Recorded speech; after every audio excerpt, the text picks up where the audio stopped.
Assalamualaikum dear students, this is me your mathematics teacher.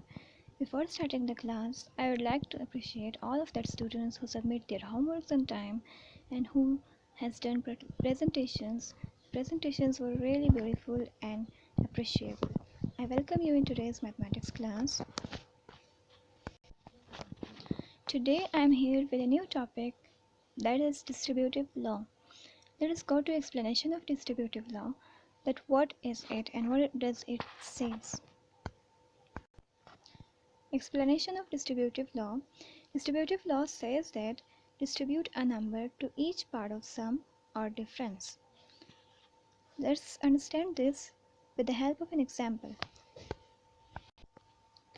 Here is an example where the right side of equal you may see that 5 is being multiplied by the sum of 2 and 3. But in the right side there is different.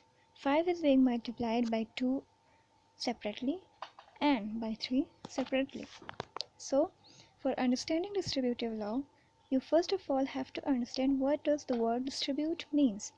Distribute means to share something among members of group equally. And the second thing is that you have to understand the order of operations. I am talking about body mass rule. These part will be solved by body mass rule. First of all, go through brackets. First of all, we'll have the sum of 2 and 3, which is 5.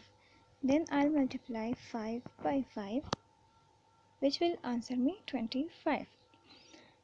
And this side is there that I have distributed 5 with by 2 and 3 separately. As you can see, 5 multiplied by 2 and 5 multiplied by 3 and addition sign in between. So we have to distribute in distributive law the number with each of the addends separately, and in both cases our answers will be same. Let's solve an example. So here is an example, 4 multiplied by 29 plus 1. Here 29 plus 1 is just like a group, and we first of all solve 29 plus 1, which is 30, then multiply 4 by 13. Okay, in distributive law what do? We distribute 4 to 29 and to 1 separately. Then we go to addition and obtain our answer. But you can see over here that both of them have same answer. If both of them have same answer, then the question rises here, why do we use distributive law? In some questions, just like this question, order of operations are easier. But if there are somehow change type of questions, their order of operations doesn't work very easily. So therefore we use distributive law. Let's have an example just like that. Here's an example you may see. Here distributive law is easier than order of operations. Let's see how. In order of operations here we add first of all 30 plus 9, which sum is 39. Then I'll have to multiply 39 by 9.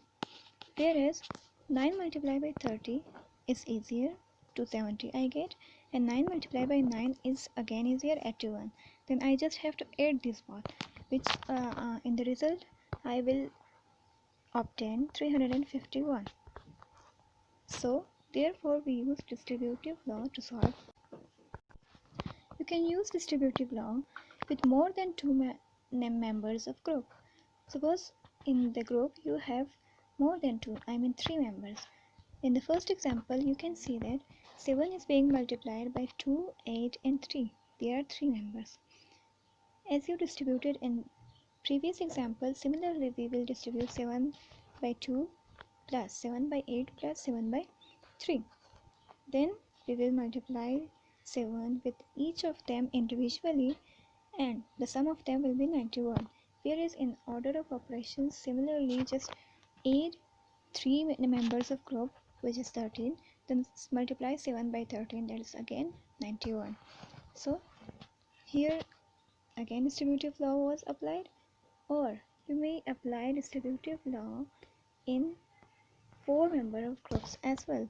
As you can see here, a very simple example: 2 multiplied by 1, 2, 3, 4, 5. The sum of 1, 2, 3, 4 will be multiplied by 2. And in distributive law, I have distributed 2 with 1, 2 with 2, 2 with 3, 2 with 4. And afterwards I have added. So both sides answer is equal, and distributive law has been also applied. Similarly, distributive law can be applied with more than 2, 3, 4, even how much you want on the member of groups. Okay, this was case of addition. If there is subtraction among the member of groups, then what do we do? Obviously there as well distributive law is applied. Here is an example where distributive law is applied on subtraction as well. You may see in this example, 9 is being multiplied by 20 minus 7. So 9 by 20 minus 9 by 7. When I subtract 7 from 20, I obtain 13. 9 multiplied by 13 is equal to 117, where 9 being distributed to 20 and to 7 separately. We multiply 9 by 20 and obtain 180. Multiply 9 by 7, obtain 63. When I take out 63 from 180, I receive 117. So, distributive law is applied on subtraction as well. But what about multiplication and division? Distributive law is not applied on multiplication and division. It does not answer us equally when we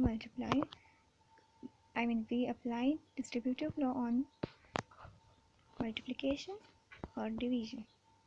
So we read that distributive law was applicable on addition and subtraction, but in multiplication and division it's not applicable.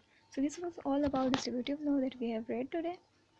Hope so you have understood, and your homework regarding distributive law is the very last question of exercise 2.3, and you have to do all of that parts on your neat copy very neatly. I need a neat homework from you people, okay? So good luck and goodbye.